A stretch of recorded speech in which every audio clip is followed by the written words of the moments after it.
To whom will you run for help? Where will you leave your riches? Nothing will remain but to cringe among the captives or fall among the slain. Yet for all this his anger is not turned away, his hand is still upraised. Woe to the Assyrian, the rod of my anger, in whose hand is the club of my wrath. I send him against a godless nation. I dispatch him against the people who anger me, to seize loot and snatch plunder and to trample them down like mud in the streets. But this is not what he intends. This is not what he has in mind. His purpose is to destroy, to put an end to many nations. Are not my commanders all kings, he says? Has not Calno fared like Carchemish? Is not Hamath like Arpad and Samaria like Damascus? Has my hand seized the kingdoms of the idols, kingdoms whose images excel those of Jerusalem and Samaria? Shall I not deal with Jerusalem and her images, as I dealt with Samaria and her idols?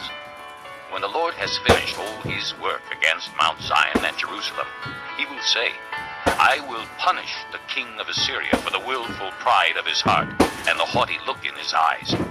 For he says, by the strength of my hand I have done this, and by my wisdom, because I have understanding.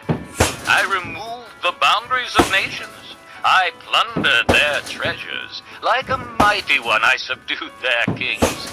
As one reaches into a nest, so my hand reached for the wealth of the nations. As men gather abandoned eggs, so I gathered all the countries. Not one flapped a wing or opened its mouth to chirp.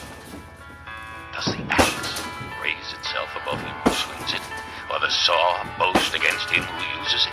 As if a rod were to wield him who lifts it up, or a club brandish him who is not wood. Therefore the Lord Almighty, will send a wasting disease upon his sturdy warriors. Under his pot a fire will be kindled like a blazing flame. The light of Israel will become a fire, their Holy One a flame. In a single day it will burn and consume his thorns and his briars. The splendor of his forests and fertile fields it will completely destroy, as when a sick man wastes away. And the remaining trees of his forests will be so few that a child could write them down. In that day, the remnant of Israel, the survivors of the house of Jacob, will no longer rely on him who struck them down, but will truly rely on the Lord, the Holy One of Israel. A remnant will return. A remnant of Jacob will return to the mighty God. Though your people, O Israel, be like the sand by the sea, only a remnant will return. Destruction has been decreed, overwhelming and righteous. The Lord Almighty will carry out the destruction decreed upon the whole land.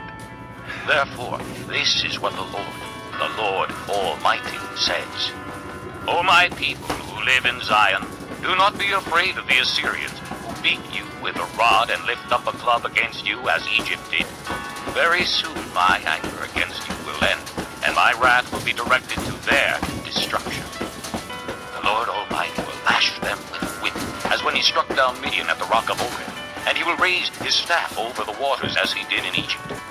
In that day their burden will be lifted from your shoulders, their yoke from your neck.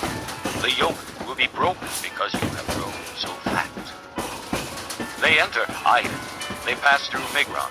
They store supplies at Michmash. They go over the pass and say, we will camp overnight at Geba. Ramah trembles. Gibeah of Saul flees. Cry out, O daughter of Galim. Listen, O Laisha. Poor Anathoth. Madmannah is in flight. The people of Gebim take cover. This day they will halt at Nob.